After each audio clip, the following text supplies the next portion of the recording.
Good morning. Today is Thursday, December 5th, 2024.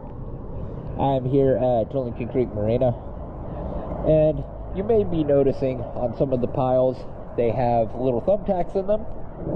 Well, here's what the thumbtacks mean. We have a red thumbtack here, and it is put in this pile up there. These are the ones that are most severely decayed. And of course you can definitely tell around that area, but let me show you a little bit more of why we decided to use this one.